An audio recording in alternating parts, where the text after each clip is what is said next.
Welcome to the Lifestyle Builders Podcast, Show 17. In our last episode, we talked with Sarah G., one of our Lifestyle Builders members. Today, we're chatting about how you can find your unfair advantage. Welcome to the Lifestyle Builders Podcast, where we bring you real-life strategies on starting and growing a business and finding financial freedom without sacrificing the life you have with your loved ones. We are your hosts, Tom and Ariana Sylvester, and we are married, we're parents, and we're serial entrepreneurs. This podcast is for those who want more out of life. We'll show you how to take the vision you have and create the business that will help you achieve it. Join us as we share practical steps, real-life stories, and help you become a lifestyle builder. All right, everyone, welcome back to the Lifestyle Builders Podcast. And today we've got another fun topic. We're going to talk all about how you can find your unfair advantage. Yeah, this is huge. Actually, so the first interesting fact, the first podcast interview that I was ever on, a big thing we talked about was my unfair advantage. I think I remember that one. Yeah, and it was cool because I had kind of known about this and talked about it, but as I was talking, the host actually pulled it out and they're like, "Oh, actually, that's something that sets you apart." and it's like, everybody's got something that sets them apart or something that they're really good at that other people aren't. Mm-hmm. And like for us and like for me specifically, like I know I just crush you at certain board games. Yes. You don't need to be so, excited about it. But I'm gonna be honest. When you have the unfair advantage, like you've got to use it. This is why we don't play these games. I know. We each have really, really glaring unfair advantages with certain games, so we just refuse to play them with each other. I was gonna say, so now that I'm thinking about it, like we literally haven't played these games together in like because years. We don't. We only play them in like a party situation or with other people. You're right. Yeah, I refuse to play Monopoly with you.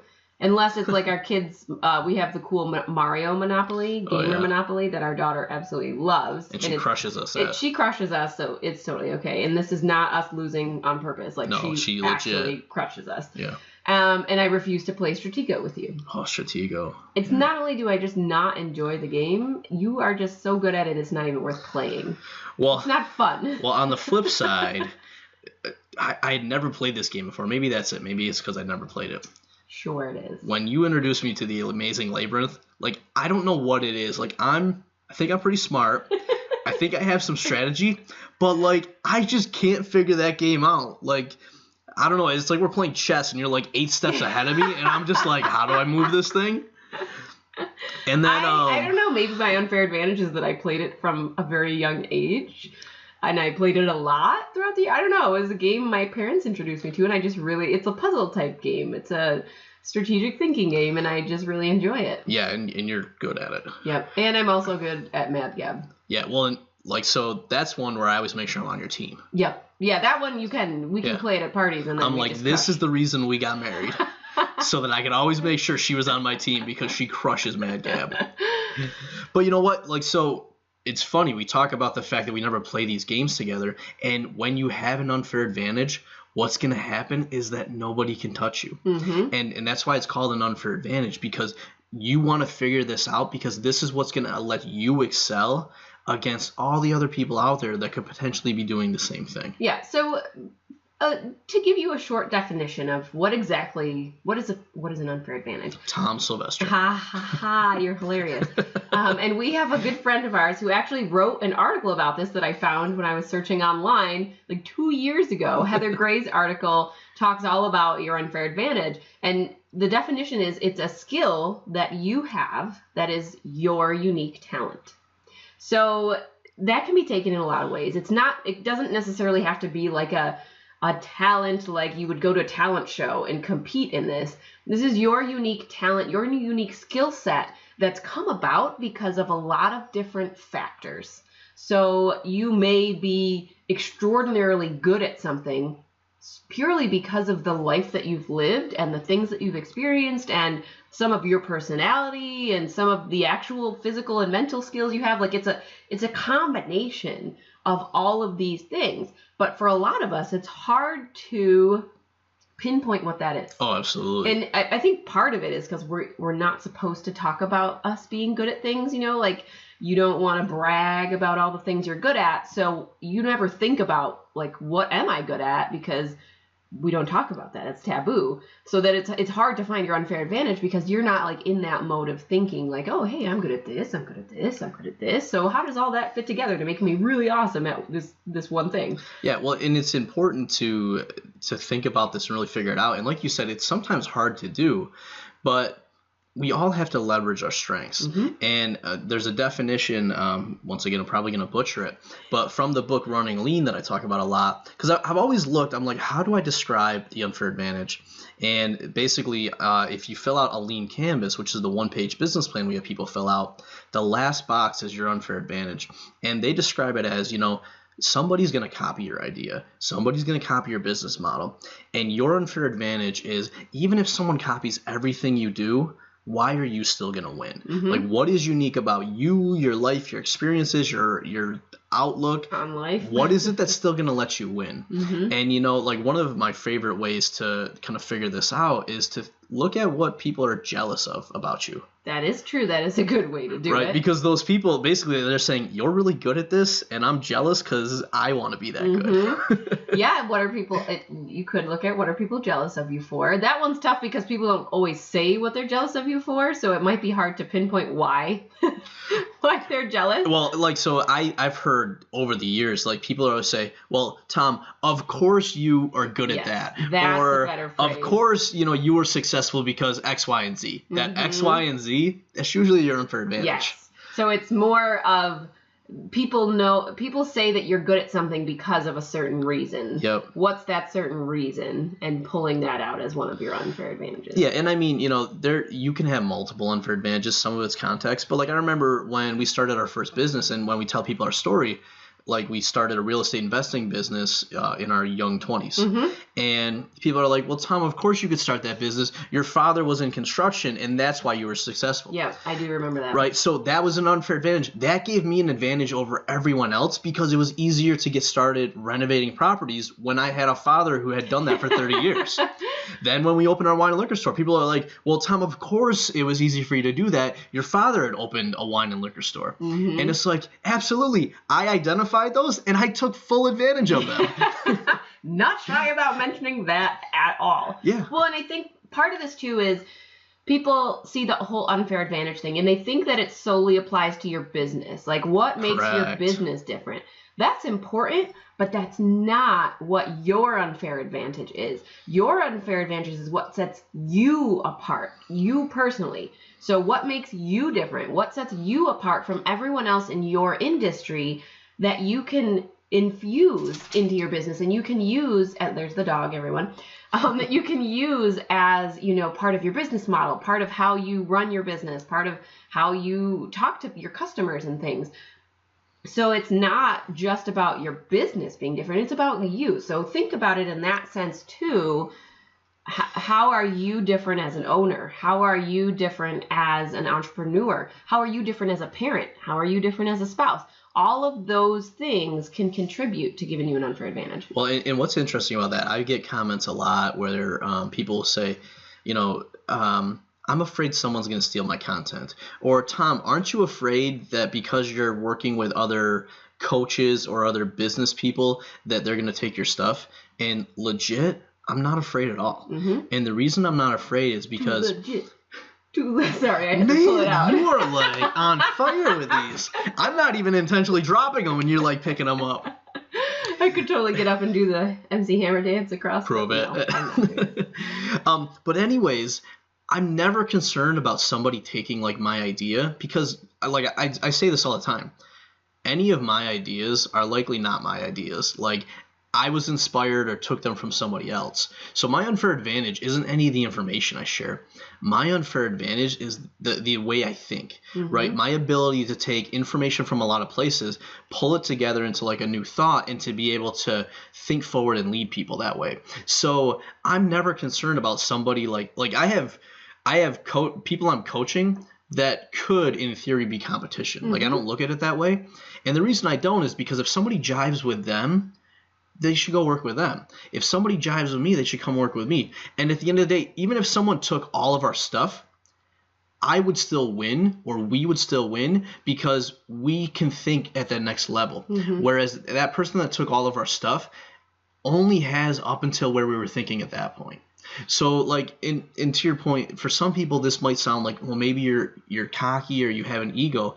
It's like, no, it's not about that. It's about really knowing what sets you apart and utilizing your unique gifts. Yeah, and I think that comes up a lot in this industry as well, is because you tend to get in these like little circles where all the entrepreneurs you're working with know all the other entrepreneurs, and you're only seeing stuff from the same people, and maybe you have somebody who's in the same industry as you, and it's like all you can see is that person, and it's automatic. It's kind of in our biology to see other people as competition that are trying to do what we're doing.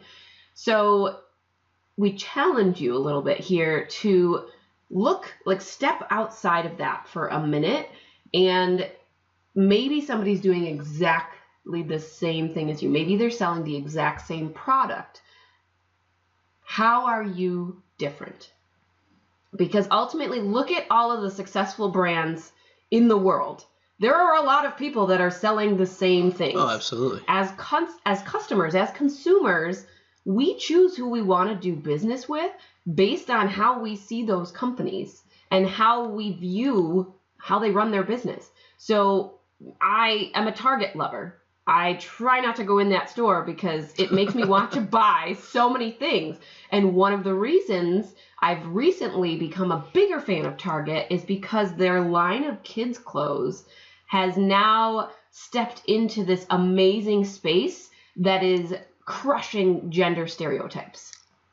So I'm a mom who can't stand the fact that all the girls' clothes are tighter and shorter, and they all involve the colors pink and purple, and they all have stereotypical girly things on them. And we've got a kid who loves everything. She loves dinosaurs. She loves worms. She loves movies, all kinds of movies. She loves singing and dancing. She loves the color pink. But I really want her to have the option to be all of those things without having to step into that specified gender role that our society puts onto kids. On the same note, we've got a little boy who loves My Little Pony. Oh, yeah. And you won't find a lot of little boys' clothes that have My Little Pony on it. So it's very frustrating as a parent when you go shopping and you've got to like put your kids in these little boxes.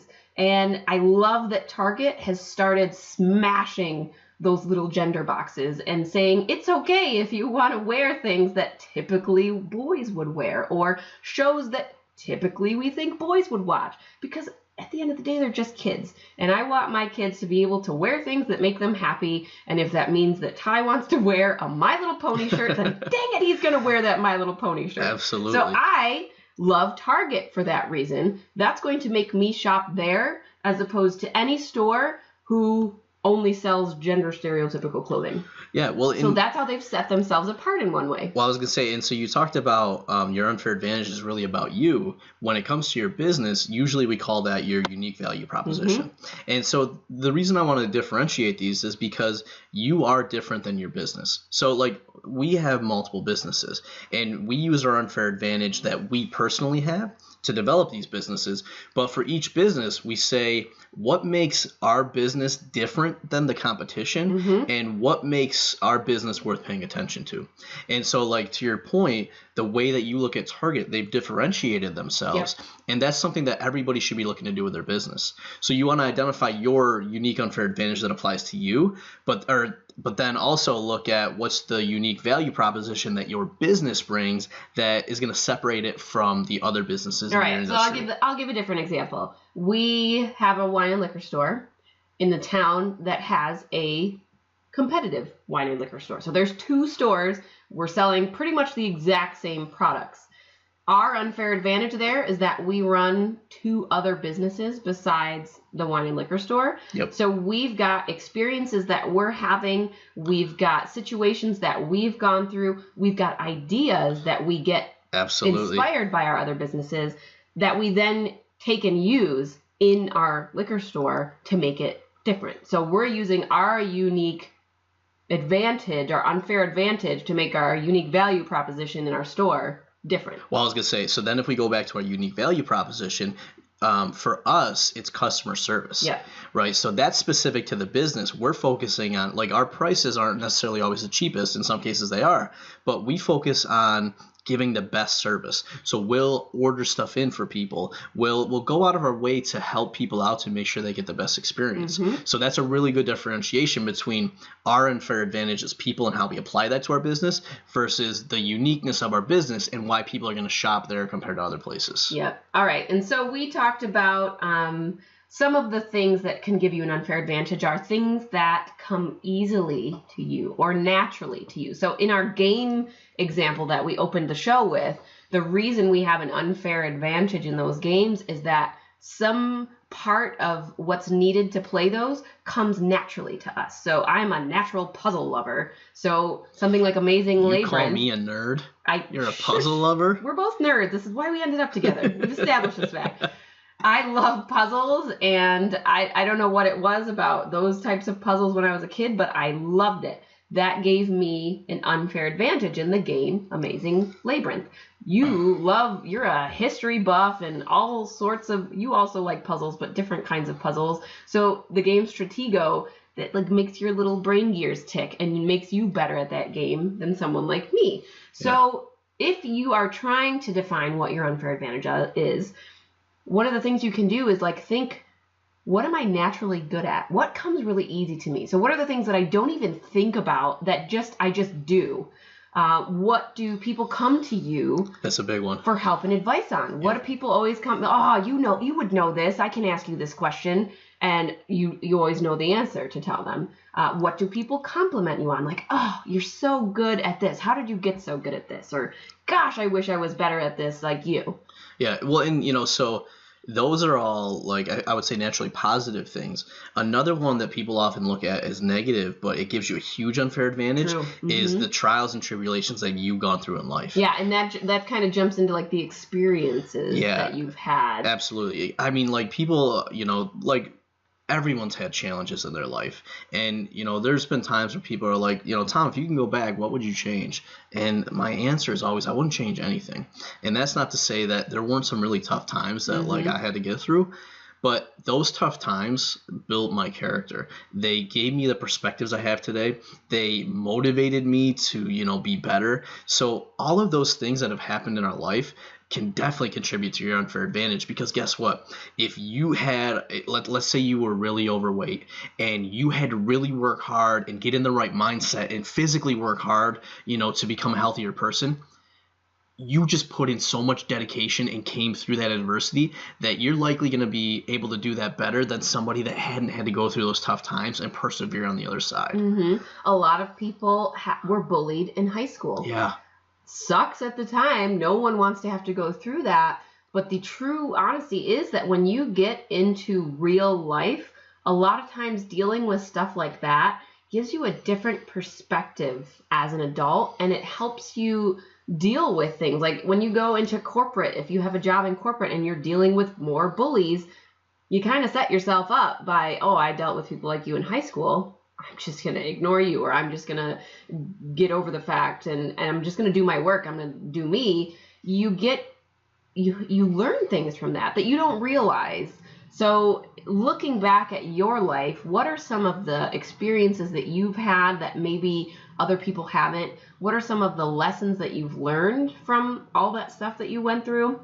And then just how can you use those experiences to speak better to people in your business, like to speak better to your customers, to speak better to your clients? Because a lot of times people can relate better to you as a human when you talk about that stuff. When you say, hey, I was bullied in high school. Who else was bullied? And everyone raises their hand. Now you've related on that personal level with your customers. So you're bringing that unfair advantage into your business. Yeah, I think a cool thing too, a lot of us just think that the unfair advantage is something we have and that's something we discover. Now that is the case in a lot of cases, but I've also found that you can create that unfair advantage. So we've talked in the past about the be, do, have activity. And we've actually included that in Plan with Purpose. Yeah. And it's one of the things that we talk about. So if you want to achieve something in the future, what you can start thinking about is what would set me apart, to be the person that can achieve that. And then you can start intentionally doing activities that will give you that unfair advantage. Yeah. Let's take you, for example. You hated reading. Oh my gosh. You did everything in your power to avoid reading when you were in high school and in through college when we met. And you figured out early on that a lot of successful people read books and they learned and they implemented the things that they learned from those books. So you actually reversed that story about yourself and said, well, I'm not going to be that guy who doesn't read anymore. I'm going to be the guy who does read. Yep. And you started reading books and you started learning from them and you started implementing them. So now you've got the unfair advantage of anywhere we go, anything we do, there's always a book recommendation.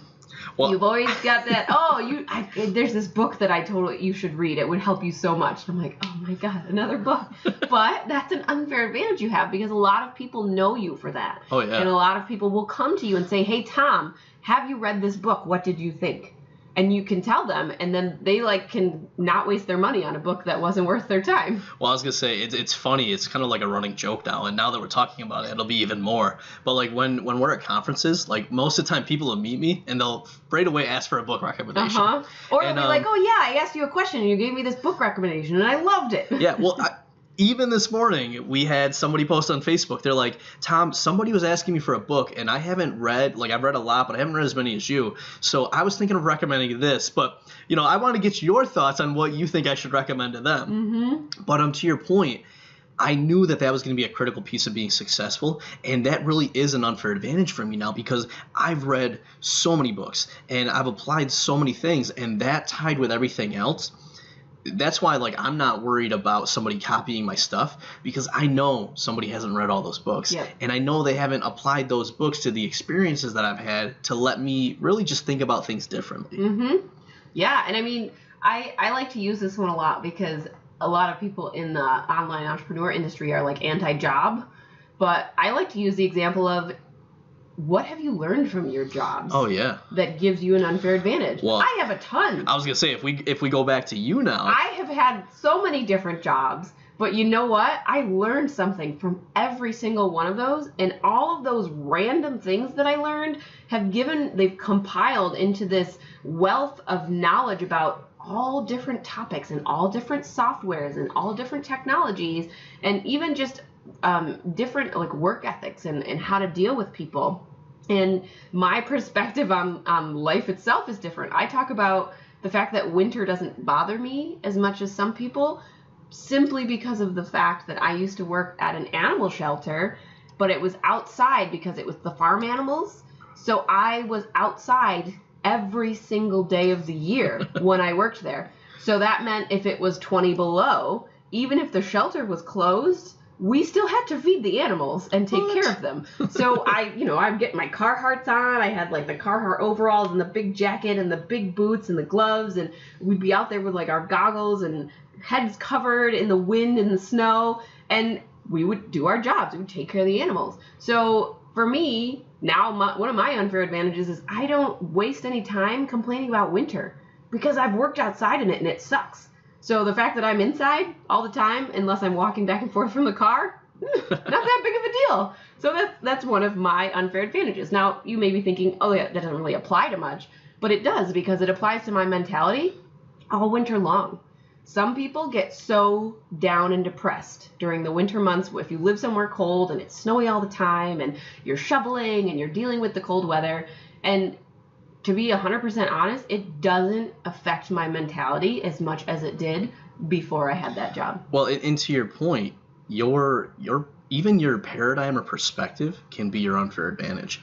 I mean, we always talk about how this journey of being an entrepreneur is like a roller coaster ride, and an unfair advantage somebody might have is their ability to, think positive and work through those challenges, right? So you may not think that's an unfair advantage, but guess what? The person that doesn't have that ability is going to get stuck a lot more. And if you've been able to think it doesn't matter what happened, I'm going to learn a lesson from this and move forward, that could be huge. Because So I look at some of the most successful people that I know, and usually they're people that are able to face a failure and then get right back up and like not just get past it, but like use that failure to propel them to the next thing.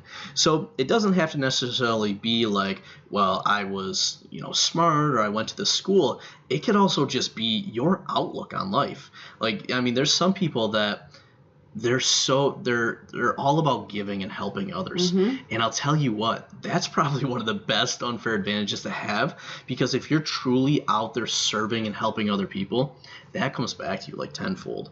So it's I mean, we've given a lot of different examples during the show, but there truly are so many different ways to have unfair advantages and ways to set yourself apart against everybody else out there. Yeah, and so that brings us to the homework for the episode.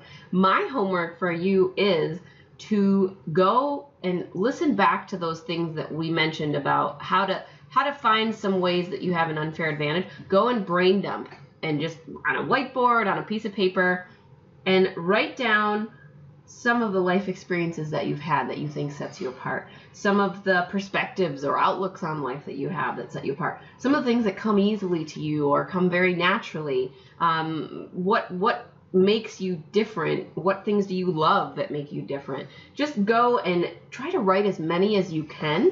And the amazing thing there is when you go back and read all of those things, you start making connections between them. And you can come out of there with kind of a picture of like, oh, that's what makes me different. That's what sets me apart from other people that are doing what I'm doing. Yeah, and so my homework will be do that same activity, but ask other people what makes you unique. Because sometimes we can't see, what's unique about us because we live it every day. But if you go and ask, say, 10 friends, hey, like, what do you think's my unfair advantage? What makes me unique, in this case? Some of them might be things you would expect. Some of it might be completely new that you never thought about. So, go and talk to 10 friends and see what they say. Or what they and if they don't know what an unfair is. advantage is, you can also ask them, like, what are some of my strengths? What are some of what would you consider my superpowers? There you go. You can use those words as well. And yeah, you'll be pleasantly surprised, I think, when you ask that. You say like, hey, what do you think 3 of my biggest superpowers are? And when they think about it and come back with answers, it's gonna, not only does it build you up, it make you feel better about yourself, but it's also gonna give you more insight into all those other things you just wrote down. Yeah, and something I like to do here is like thinking about like paying it forward. So oftentimes if I go and ask for something from somebody else, I'll first like let them know. So hey, Ariana, I think you're really good in these 3 things, and that's what sets you apart and makes you excel. I'm curious, what do you think they are for me? And oftentimes, if you do that first, you'll see a lot more reciprocity come back because people are like, oh, Tom just took time out of his day to come and compliment me. I'd love to give it back to him. So if you're kind of concerned about like taking from people, like give to them first, like help them out first. I like that. I like that a lot. All right. We talked about a couple things during the show.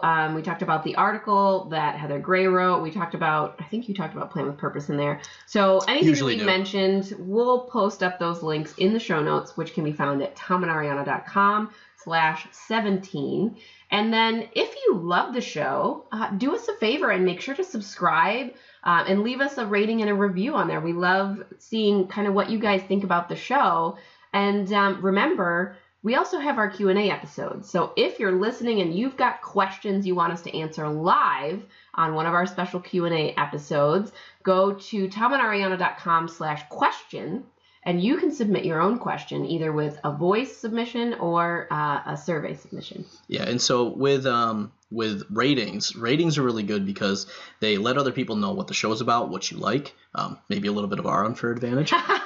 And then I say I work that in there. Yeah. And then the other thing that does is it helps us, especially in like iTunes, like which is the biggest podcast directory, helps us get in front of more people. So it starts raising our show up. And if you guys are enjoying the show, it'll help other people as well. Yeah. So the quickest way to get to iTunes is tomandariana.com/iTunes, and that'll shoot you right over there. And we, of course, will include those couple links in the show notes as well. Absolutely.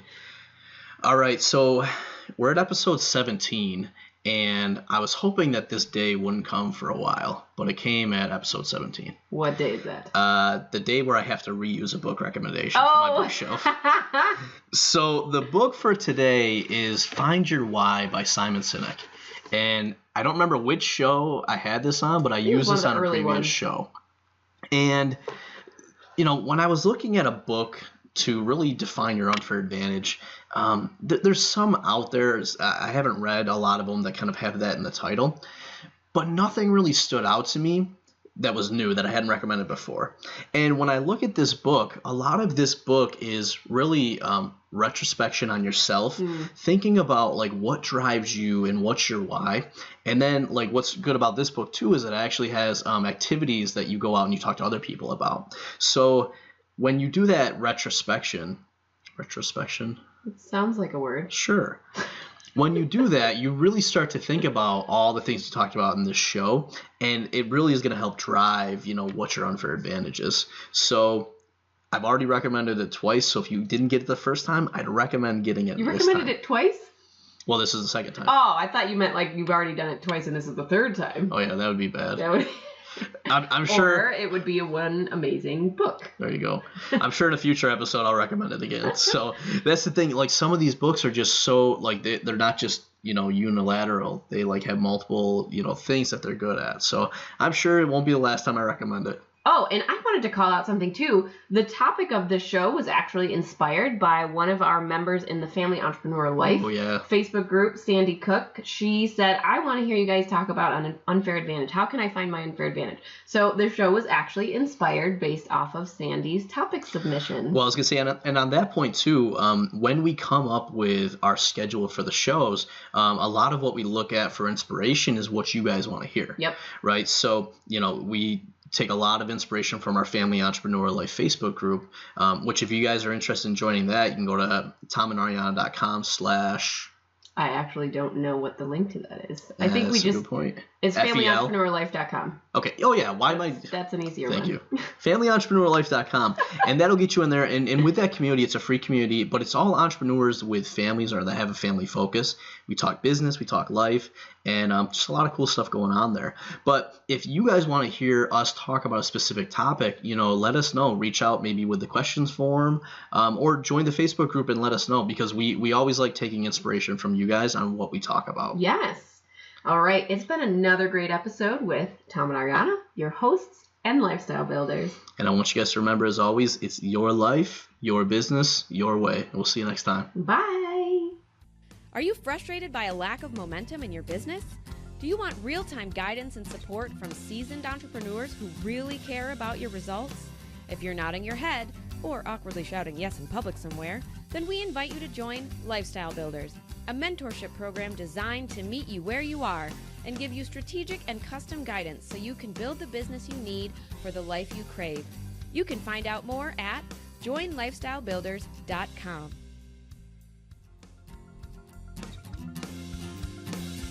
Your life, your business, your way.